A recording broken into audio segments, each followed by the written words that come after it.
Hello everyone, welcome to my channel D S concept. और आज हम लोग पढ़ने वाले हैं अबाउट प्रिज्म के बारे में। ठीक है, तो क्या पढ़ने वाले हैं आज हम लोग? प्रिज्म, उसका देखेंगे एंगल ऑफ डिवीज़न। ठीक है, क्या फॉर्मूला होता है। चलिए शुरू करते हैं वीडियो को। तो ये है, मान लीजिए क्या एक प्रिज्म है। ठीक है, क्या है ये? एक प्रिज्म है जो रखा हुआ है एयर मीडियम में। ठीक है ना, कहाँ रखा गया है प्रिज्म को? इस प्रिज्म को रखा गया है एयर मीडियम में। ठीक है, एयर मीडियम लेफ्ट साइड भी है और एयर मीडियम राइट साइड भी है। और ए बी सी, ये इस एंगल को हम लोग कहते हैं एंगल ऑफ प्रिज्म। ठीक है ना, इस एंगल को हम लोग कहते हैं एंगल बी ए सी को हम लोग कहते हैं एंगल ऑफ प्रिज्म। ठीक है, तो चलिए मान लेते हैं कि कोई एक लाइट इंसिडेंट हुआ है इस रिफ्रैक्टिंग सरफेस ए बी पे। ठीक है, ध्यान से सुनिए। मान लेते हैं कोई एक इंसिडेंट लाइट रिफ्रैक्टिंग सरफेस पे इस पॉइंट पे इंसिडेंट हुआ है। ठीक है, तो इसका नाम कुछ दे लेते हैं पी क्यू, पी और ये नाम देते हैं क्यू। इस पॉइंट पे इंसिडेंट हुआ है। ठीक है, अब ये लाइट आ रहा है एयर मीडियम से, इसको जाना है इस मीडियम में यानी प्रिज्म के मीडियम में जाना है। ठीक है, तो लाइट इंटर कर रहा है from optically rare medium to denser medium. तो लाइट को डिविएट होना पड़ेगा, लाइट को बेंड होना पड़ेगा। लाइट बेंड किधर होगा? तो from rare to denser, then light bends towards normal. इधर बेंड करेगा, उसके लिए ड्रॉ करते हैं नॉर्मल। ठीक है, तो ये हमारा वो रिफ्रैक्टिंग सरफेस है ए बी। तो इस पे नॉर्मल कुछ ऐसे ड्रॉ होगा। ठीक है, ये रहा हमारा नॉर्मल। ठीक है ना, ये क्या है? हमारा नॉर्मल है। तो अब अगर ये रिफ्रैक्टिंग सरफेस ए बी नहीं होता या फिर ये प्रिज्म नहीं होता तो लाइट अपना स्ट्रेट पाथ को फॉलो करता और वो बिल्कुल ऐसे स्ट्रेट निकलना था उसको। ठीक है, ऐसे बिल्कुल स्ट्रेट निकलना था। बट यहाँ पे प्रिज्म है और रिफ्रैक्टिंग सरफेस ए बी से हिट किया है, इस पॉइंट क्यू पे इंसिडेंट हुआ है, तो उसका बेंड होगा क्योंकि मीडियम चेंज हो रहा है। तो फिर किधर बेंड होगा? टुवर्ड्स नॉर्मल, क्योंकि प्रिज्म के अंदर का जो मटेरियल है वो डेंसर मीडियम है और एयर रेयर मीडियम है। तो मान लीजिए यहाँ पे वो रिफ्रैक्ट हुआ। ठीक है, ये क्या है? हमारा रिफ्रैक्टेड रे है। ठीक है ना, for A B refracting surface के लिए ध्यान रहे, for refracting surface A B P Q incident ray है और क्यू, और इस पॉइंट को चलिए कुछ आर मान लेते हैं। ठीक है, क्यू आर रिफ्रैक्टेड रे है फॉर ए बी। ध्यान रहे किसके लिए? फॉर ए बी के लिए। ठीक है ना, अब यहाँ पे देखिए ए सी की तरफ आइए। ए सी हमारा क्या है? एक सेकंड रिफ्रैक्टिंग सरफेस है और अब यहाँ से लाइट को बाहर निकलना है, एयर मीडियम में जाना है। मतलब यहाँ पे फिर से मीडियम चेंज होगा, तो यहाँ पे फिर से लाइट बेंड करेगा और इस बार लाइट बेंड करेगा अवे फ्रॉम नॉर्मल, क्योंकि इस बार लाइट प्रिज्म से एयर मीडियम में जा रहा है, मतलब डेंसर से रेयर जा रहा है। और जब लाइट डेंसर से रेयर जाता है then it bends away from normal. तो उसको जानने के लिए ड्रॉ करना पड़ेगा नॉर्मल। तो ए सी पे चलिए ड्रॉ करते हैं नॉर्मल, और आई थिंक कुछ ऐसे ड्रॉ होगा नॉर्मल। ठीक है, ये रहा ए सी पे नॉर्मल। ओके, और अब अगर ये रिफ्रैक्टिंग सरफेस ए सी नहीं होता, मतलब इधर पूरा मटेरियल होता है प्रिज्म का ही, तो उसको बिल्कुल ऐसे स्ट्रेट निकलना था। ठीक है, अगर ये मीडियम रहता, कंटिन्यू रहता, तो इसको बिल्कुल ऐसे निकलना था। लेकिन यहाँ बाहर तो एयर मीडियम है, मीडियम चेंज हुआ तो वो बेंड करेगा अवे फ्रॉम नॉर्मल। तो ये नॉर्मल है तो ये नॉर्मल से थोड़ा दूर जाएगा, है ना। तो सपोज कीजिए ये ऐसे बेंड हुआ, इधर चला गया। तो एसी के लिए ध्यान रहे, एसी के लिए ये आर और इसे मान लेते हैं S.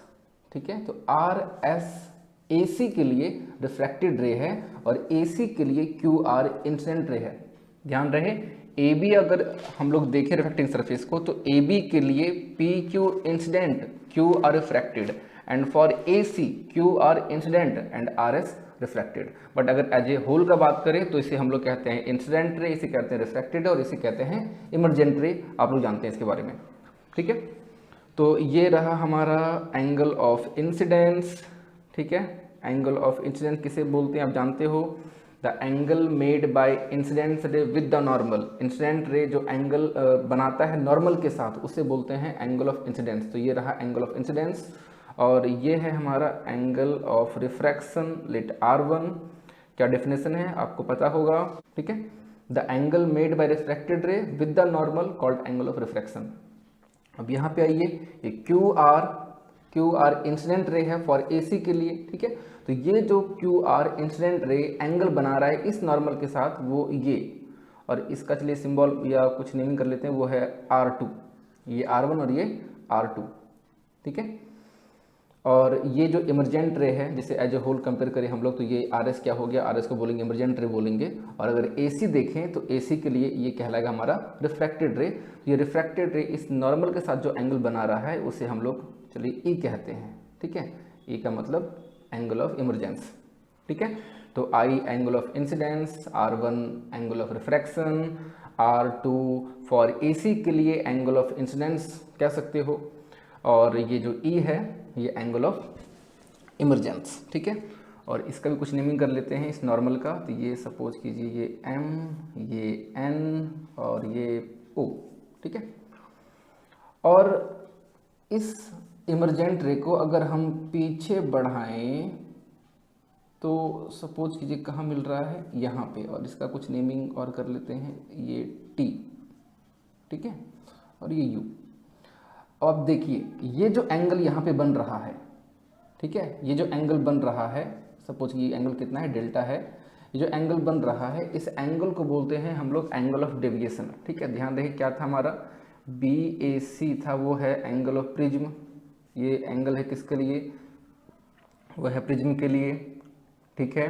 I R1 R2 E क्या है आप जानते हो, डेल्टा क्या है, एंगल ऑफ डेविएशन, ठीक है, एंगल ऑफ डेविएशन। इसका मतलब क्या हुआ, इसका मतलब ये हुआ कि अगर PQ अगर हमारा इंसिडेंट लाइट है और अगर प्रिज्म नहीं होता तो इस PQ को ऐसे निकलना था, ठीक है, इस रास्ते को फॉलो करना था, इस रास्ते पे जाना था उसको। लेकिन प्रिज्म होने के कारण से वो इस रास्ते से इतना एंगल से डेविएट हो गया, ठीक है ना, बात समझ आ रहा है।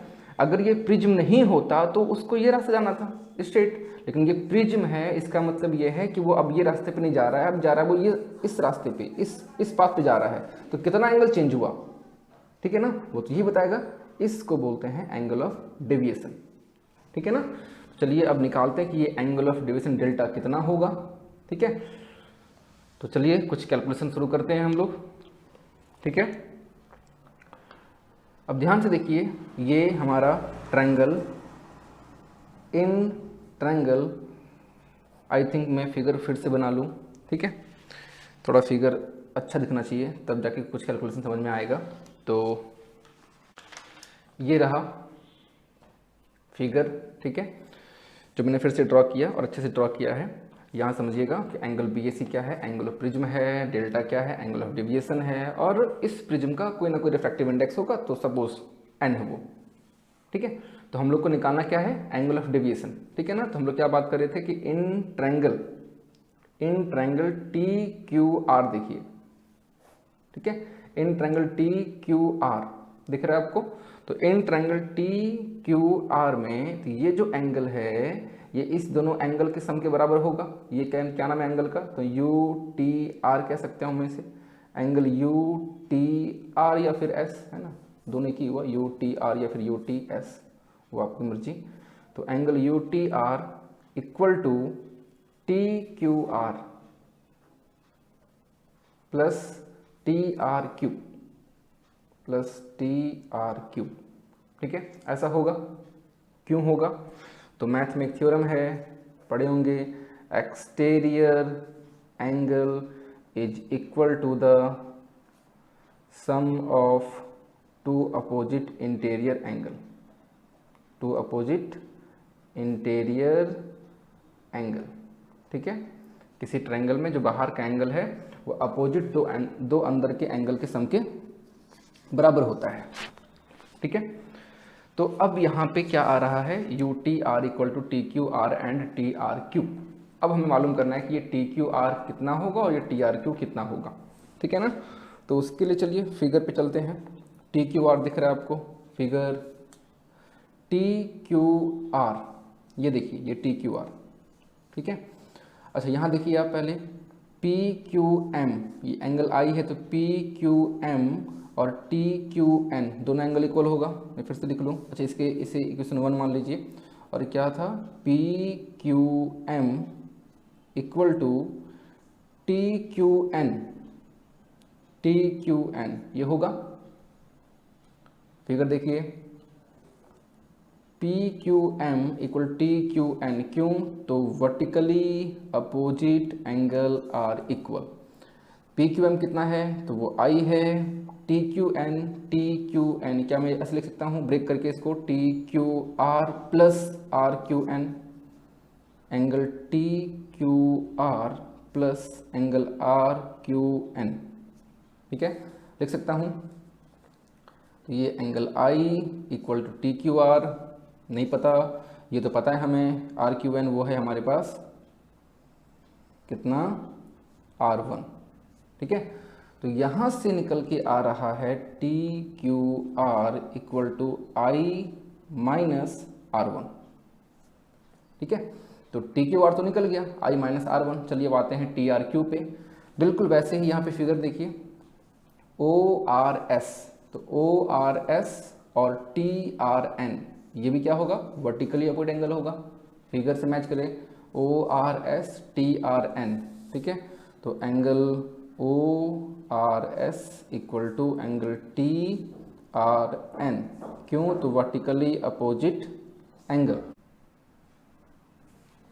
तो ओ आर एस कितना है हमारा, फिगर कहाँ गया, ओ आर एस ये है ई इक्वल टू क्या, टी आर एन को ब्रेक कर सकते हैं फिर से किसमें, T R Q plus N R Q, T R Q plus angle N R Q, ठीक है। तो ये E equal to T R Q, T R Q वो तो पता नहीं हमें, लेकिन एन आर क्यू हमें पता है, वो है R2, T R Q plus R2। तो यहाँ से टी आर क्यू निकालें, T R Q equal to E minus R2, T R Q equal to E minus R2। चलिए अब इस दोनों का वैल्यू टी क्यू आर का और टी आर क्यू का किस में रख दें, इक्वेशन 1 में। चलिए रखते हैं, ठीक है। तो इक्वेशन 1 ये था, दोबारा लिख लो मैं इसे, एंगल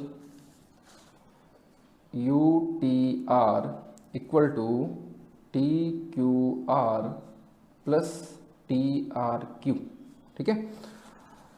चलिए इसमें रखता हूँ यू टी आर या एस कितना है, डेल्टा। तो angle of deviation delta equal to T Q R I minus R1, I minus R1 plus T R Q E minus R2, E minus R2, ठीक है। थोड़ा इसको अरेंज कर लें, तो I plus E minus R1 minus R2, तो I plus E minus R1 plus R2, ठीक है। तो ये आ रहा है हमारा delta equal to I plus E minus R1 plus R2, ठीक है। इसे मान लेते हैं अभी इक्वेशन हम लोग सेकेंड, ठीक है। अब यहाँ पे देखें,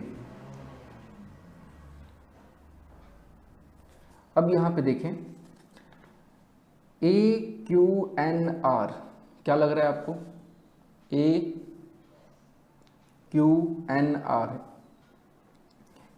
क्या है, ये 4 साइड मतलब क्वाड्रिलेटरल है ना। ए क्यू एन आर क्या है, इक्विलेटरल है।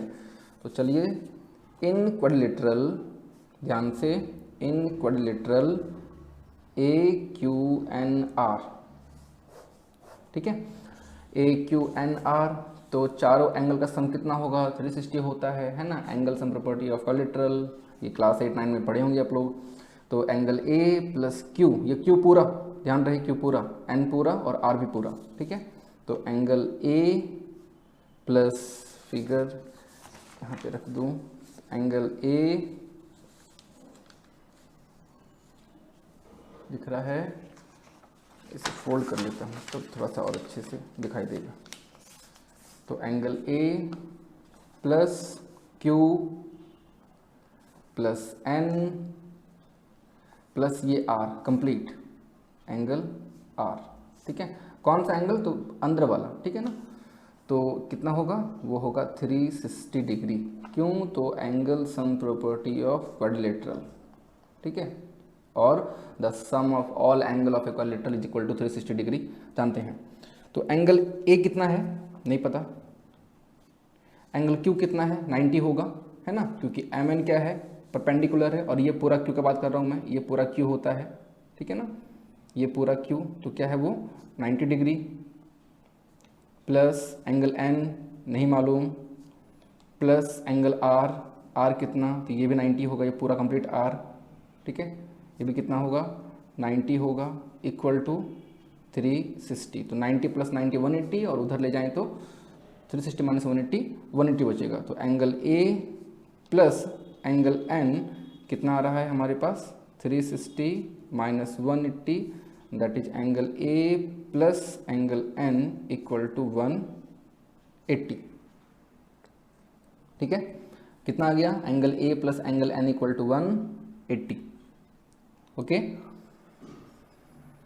अब ध्यान से देखिए ये ट्रायंगल को, Q R N, in triangle Q R N, दिख रहा है ये क्यू आर एन ट्रायंगल दिख रहा है ना, क्यू आर एन। तो R1 plus R2 plus N 180, R1 plus R2 plus N equal to 180, and that is SP of ASP of triangle, angle sum property of triangle, that is sum of all angle of a triangle is equal to 180 degree.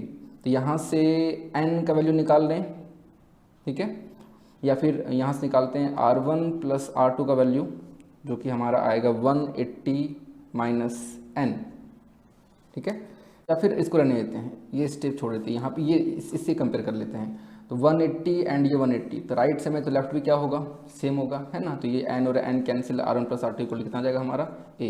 तो इसको compare कर लूँ, इस दोनों को compare कर लूँ, तो angle a plus angle n equal to R1 plus R2 और प्लस एंगल n, तो ये और ये कैंसिल, तो हमारे पास क्या आ गया R1 plus R2 equal to angle a, ठीक है। ध्यान रखिए R1 plus R2 equal to angle a।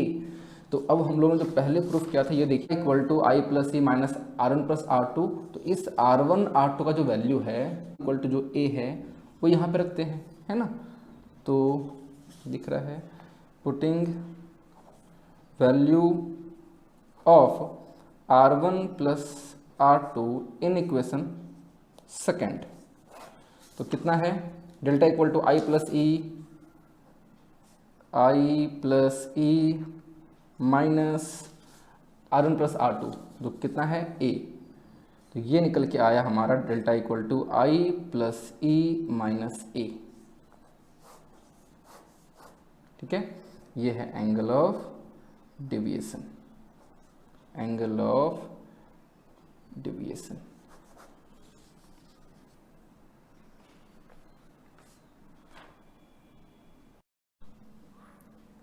तो क्या देखा हम लोगों ने, delta equal to I plus E minus A. चलिए अब देखते हैं कि ये एंगल ऑफ डेविएशन सबसे कम कब होगा, मिनिमम कब होगा, ठीक है ना।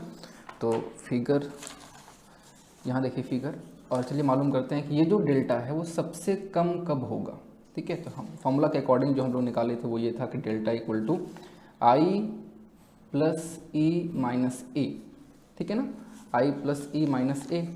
अब यहाँ पे देखिए कि ये जो a है वो एंगल ऑफ प्रिज्म है, तो अगर कोई प्रिज्म है तो किसी प्रिज्म के लिए तो कांस्टेंट हो गया, है ना, किसी पर्टिकुलर कोई प्रिज्म है तो उसके लिए तो ये a हो गया कांस्टेंट, ठीक है ना। तो ये जो डेल्टा है वो टोटली डिपेंड कर रहा है आई। तो अब यहाँ पे देखिए ये देखा गया, ये ऑब्जर्व किया गया कि जब एंगल ऑफ इंसिडेंस को, ठीक है ना, ये देखिए यहाँ पे जब आई को बढ़ाते हैं, ध्यान रहे, जब आई को बढ़ाते हैं तो ये जो डेल्टा है वो डिक्रीज करता है, ठीक है। आई को और बढ़ाएंगे ये और डिक्रीज करेगा, और बढ़ाएंगे और डिक्रीज करेगा, और एक लिमिट के बाद जब और बढ़ाते हैं तो फिर ये इंक्रीज करता है। तो वो पॉइंट कहाँ है जहाँ पे ये सबसे कम हुआ था, वो कौन सा एंगल आई है जहाँ पे ये डेल्टा जो है, जो एंगल ऑफ डेविएशन है वो सबसे कम हुआ था, कौन है वो एंगल होता है जब हमारा एंगल आई और एंगल ई दोनों इक्वल होता है, ठीक है। जब एंगल आई और ई दोनों इक्वल होता है तब उस समय ये जो डेल्टा है ये अपना मिनिमम वैल्यू पे होता है। ठीक है, ध्यान रहे, when angle I equal to angle E तब डेल्टा क्या होगा, एम, मतलब मिनिमम होगा। ठीक है, मिनिमम डेविएशन होगा, समझ गए, तब इसका सबसे कम डेविएशन होगा। ठीक है, बात समझ में आया। ये ऑब्जर्व किया गया कि जब एंगल आई को बढ़ाते हैं तो ये जो एंगल ऑफ हमारा डेविएशन है ये डिक्रीज करता है। ठीक है, डिक्रीज किया, ये एंगल आई बढ़ा, डिक्रीज किया, एंगल आई बढ़ा, डिक्रीज किया, फिर सर्टेन पॉइंट तक डिक्रीज हुआ और फिर अगर आई बढ़ाएं तो फिर ये बढ़ गया। तो वो कोई तो पॉइंट होगा ना, वो लिमिटिंग पॉइंट होगा ना जहाँ पे ये सबसे कम था, तो वो कहाँ कम होता है, वो यहाँ पे होता है जब एंगल आई और ई बराबर होता है। ठीक है, चलिए अब आगे बढ़ते हैं। फॉर मिनिमम डेविएशन सबसे कम डेविएशन होने के लिए i इक्वल टू ई होता है। ठीक है, जब i इक्वल टू ई होगा तभी जो डेविएशन है वो सबसे कम होगा।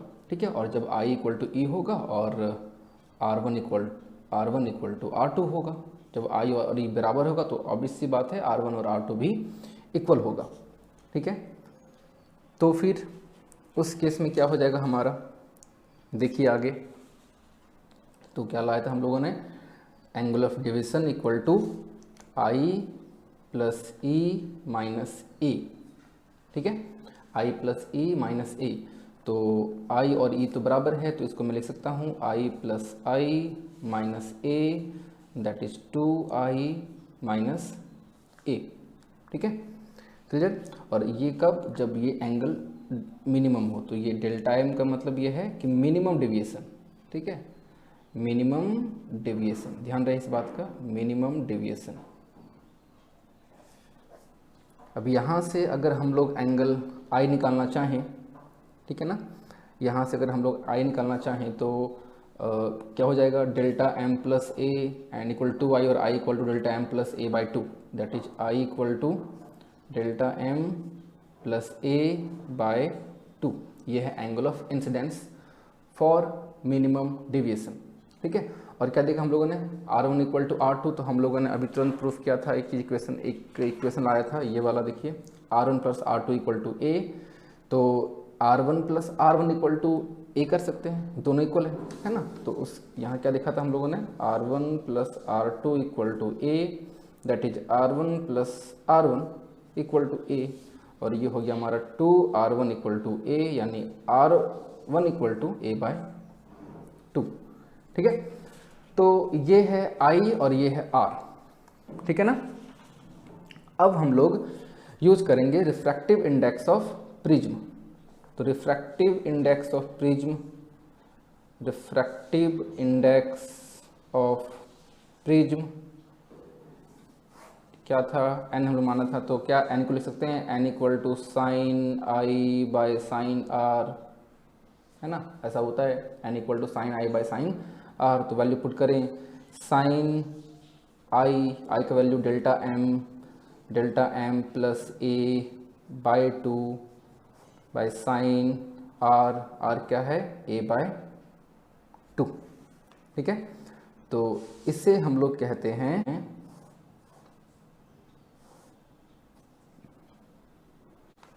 Relation between refractive index,